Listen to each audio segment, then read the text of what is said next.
భవిష్యత్ గ్యారంటీ అని చెప్తూ సూపర్ 6 పథకాలను అనౌన్స్ చేసి సంవత్సరం గడిచిపోయినప్పటికీ కూడా ఇప్పటికీ ఎవరికి న్యాయం చేయకోకుండా అబద్ధాల మీద ప్రభుత్వాన్ని నడుపుతున్నటువంటి చంద్రబాబు నాయుడు గారికి సంవత్సరం గడిచిపోయిందయ్యా. ఈ సంవత్సరాన్ని నువ్వు సెలబ్రేట్ చేసుకుంటున్నావు. ఇది వెన్నుపోటు దినం, విద్రోహ దినం, ప్రజలకు చేసిన మోసం దినం ఇదని అనౌన్స్ చేస్తూ వైఎస్ఆర్ కాంగ్రెస్ పార్టీ కార్యకర్తలు, ఆంధ్రప్రదేశ్ ఓటర్లు నువ్వు చేసిన మోసాన్ని నిరసిస్తూ ఈరోజు కదిరి నడిబొడ్డున కదం తొక్కుతూ ఎంఆర్ఓ ఆఫీస్కి వచ్చి మీ నాయకుడు మాకు మోసం చేశాడు, ఆయన కనువిప్పు జరిగేటట్టు ఈరోజు మేము నిరసన కార్యక్రమం తెలియజేశాం. మీరు తెలియజేయండి మీ ప్రభుత్వానికి, మీ బాబు షూరిటీ లేదు, ఇక్కడ గ్యారంటీ లేదు, ప్రతి ఒక్క సామాజిక వర్గానికి మోసం జరిగిన కార్యక్రమం జరిగింది ఇక్కడ అని తెలియజేసేటందుకోసమే మా జగన్మోహన్ రెడ్డి గారు ఇచ్చిన పిలుపు మేరకు, వైఎస్ఆర్ కాంగ్రెస్ పార్టీ అధ్యక్షుడు జగన్మోహన్ రెడ్డి గారు ఇచ్చిన పిలుపు మేరకు ఈరోజు కదిరి నియోజకవర్గం రాష్ట్రం మొత్తం మీద నలుమూలల నుండి అన్ని నియోజకవర్గాల నుండి జరుపుతున్న కార్యక్రమంలో భాగంగా ఈరోజు వైఎస్ఆర్ కాంగ్రెస్ పార్టీ కదిరి నియోజకవర్గంలో కూడా భారీగా జనాలతో, జన సందోహంతో వైఎస్ఆర్ కాంగ్రెస్ పార్టీ కుటుంబ సభ్యులు, ఓటర్లతో అందరితో ఎంఆర్ఓ ఆఫీస్కి వచ్చి ఈరోజు నిరసన కార్యక్రమం తెలియజేసే కార్యక్రమం. బాబు గారు, మీరు ఇచ్చిన 6 సూత్రాలు మీకు గుర్తుంటాయి, మీకు ఇచ్చిన 6 హామీలు మీకు గుర్తుంటాయి. ఏమి మర్చిపోయినారు మీరు? కాకపోతే మీరు మర్చిపోయినట్టు నటిస్తారు, డైవర్షన్ పాలిటిక్స్ తీసుకొచ్చే ప్రయత్నం చేస్తారు.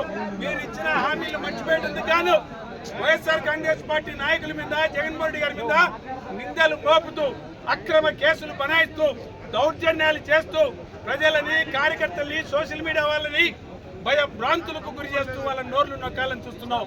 ఎక్కడ భయపడేవాడి ఆంధ్రప్రదేశ్ లో ఎవడు లేడు. ఇక్కడ మాకు బలమైన నాయకుడు జగన్మోహన్ రెడ్డి గారు, ధైర్యమైన నాయకుడు. ఆ నాయకుని నమ్మకంతో ప్రజలు నలుమూలలు ఉంటే ఈ రోజున మాకు పార్టీ ముఖ్యం, వ్యక్తులు కాదు. ఈరోజు చూశారు కదా కదిరిలో ఇలాదిగా జనాలు ఇక్కడికి వచ్చి నిరసన చేసే కార్యక్రమం. ఒక వ్యక్తిగా, ఒక సైనికునిగా వైఎస్ఆర్ కాంగ్రెస్ పార్టీ కార్యకర్త ముందుకొచ్చి మా జగన్మోహన్ రెడ్డి గారికి ఇచ్చిన పిలుపు మేరకు సక్సెస్ చేసిన దానికోసం బాబు గారు మీరు ఇచ్చిన గ్యారెంటీలు గుర్తుపెట్టుకోండి. మాకు సిలిండర్లు అర్థం కూడా రాలేదు, ఉచిత బస్సు అందుకు రాలేదు, రైతులకి ఇవ్వాల్సిన ఇన్పుట్ సబ్సిడీ కానీ, రైతులకి ఇవ్వాల్సిన రైతు భరోసా కార్యక్రమం కానీ ఇంతవరకు అందలేదు.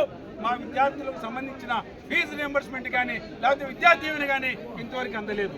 16 ఏళ్ళ నుండి 59 ఏళ్ల వయసులో ఉన్న ప్రతి మహిళకి నెలకు 1500 చొప్పున, సంవత్సరానికి 18,000 నీకు అని చెప్పినావు. అవి కూడా మాకు అందలేదు. కూడా వాలంటీర్లకు 5,000 జీతం సరిపోదు, 10,000 జీతం ఇస్తే సరిపోతుందని చెప్పావు. ఈరోజు వాలంటీర్లు ఎక్కడ ఉండారో కూడా తెలియదు. సంవత్సరానికి 4 లక్షల ఉద్యోగాలు చొప్పున 5 ఏళ్లలో 20 లక్షల ఉద్యోగాలు ఇస్తామని చెప్పింది నువ్వు వాస్తవం కాదా అని చెప్పు. ఉద్యోగం ఇవ్వలేకపోతే ప్రతి ఉద్యోగస్తునికి 3,000 రూపాయలు నిరుద్యోగ వృత్తి ఇస్తా అని చెప్పింది వాస్తవం కాదా అని చెప్పు. నువ్వు సంవత్సరానికి 4 లక్షల ఉద్యోగాలు దేవుడు ఎరుగు, ఫస్ట్ సంవత్సరంలోనే 4 లక్షల ఉద్యోగాలు ఊడబెరికావు నువ్వు. వాలంటీర్లకు నిట్ట నిలువున మోసం చేశాను. ప్రతి ఒక్కడికి మోసం చేస్తూ సంవత్సరం కాలం గడిపిన నీకు నిన్ను వెన్నుపోటు దాడు అనక ఏమని అనాలి బాబు? మేము అంతకు మించి అనేదానికి వేరే పదం లేదు. మా కర్మేమో నువ్వు వచ్చినప్పుడు కరువు కాటకాలు ఆటోమేటిక్గా వస్తాయి. నీ కరువుతో ఆల్రెడీ రైతులు తల్లాడిపోతున్నారు. వాళ్ళ వ్యవసాయ పెట్టుబడి కోసం నువ్వు ఇచ్చే 20,000 కోసం వెయిట్ చేస్తున్నారు. నువ్వు వచ్చి ఈ రోజుకి సంవత్సరం పొడవుతోంది. ఇప్పుడు రైతులకు 2,000 రూపాయలు కూడా, ఒక కంతు కూడా నువ్వు వాళ్ళ అకౌంట్లలో వేసిన పాపాన పోలేదు. గతంలో జగన్మోహన్ రెడ్డి గారి ప్రభుత్వం నడుస్తున్నప్పుడు టెన్షన్ గా క్యాలెండర్ ప్రకారం ఏ నెలకు ఆ నెల ఆయన బటన్ నొక్కితే ఇచ్చిన ప్రతి హామీ వాళ్ళ అకౌంట్లలో ఏ ఒక్క రూపాయి కూడా లంచం ఇవ్వకుండా, దుర్వినియోగం కాకుండా వాళ్ళ అకౌంట్లలో డబ్బులు పడేది.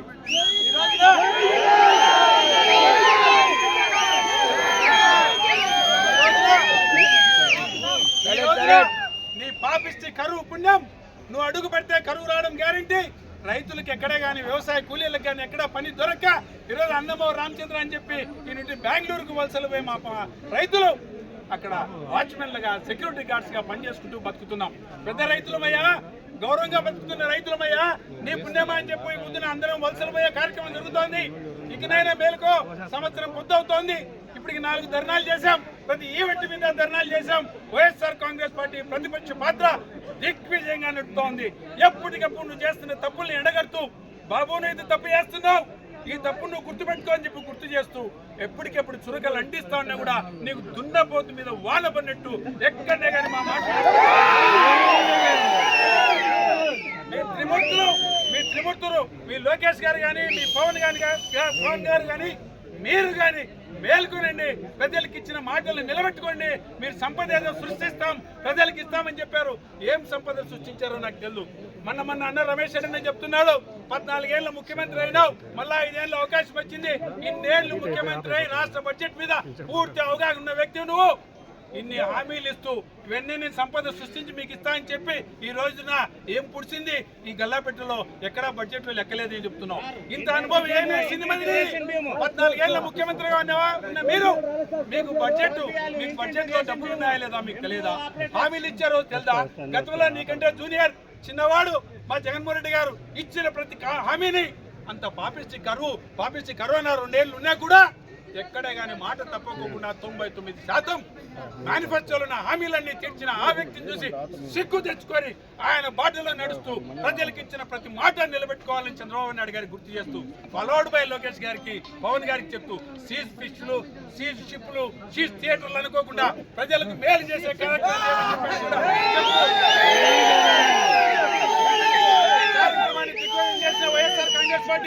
ఈ కార్యక్రమాన్ని దిగ్విజయం చేసిన వైఎస్ఆర్ కాంగ్రెస్ పార్టీ కుటుంబ సభ్యులకు, నాయకులకు, కన్వీనర్లకు, కౌన్సిలర్లకు, ఎంపీటీసీలకు, జెడ్పీటీసీలకు, విలేకరులకు ప్రతి ఒక్కరికి పేరు నా కృతజ్ఞతలు చేసుకుంటూ సపోర్ట్ గా వచ్చినటువంటి మా చీఫ్ గెస్ట్ అయినటువంటి రమేష్ రెడ్డి గారికి, వెన్నపూస రవీంద్ర రెడ్డి గారికి, వీళ్ళిద్దరికి ధన్యవాదాలు తెలుపుకుంటూ అన్నా మీకు ఎప్పుడు నిలబడ్డా మాకు సపోర్ట్ గా నిలబడినందుకు, మమ్మల్ని ఐకమత్యంగా నిలబెట్టినందుకు మీకు ఎప్పుడు సపోర్ట్ గా తెలియజేస్తూ జగన్మోహన్ రెడ్డి నాయకత్వం, జగన్మోహన్ రెడ్డి నాయకత్వం, జగన్మోహన్ రెడ్డి నాయకత్వం, కూటమి ప్రభుత్వం, కూటమి ప్రభుత్వం, కూటమి ప్రభుత్వం.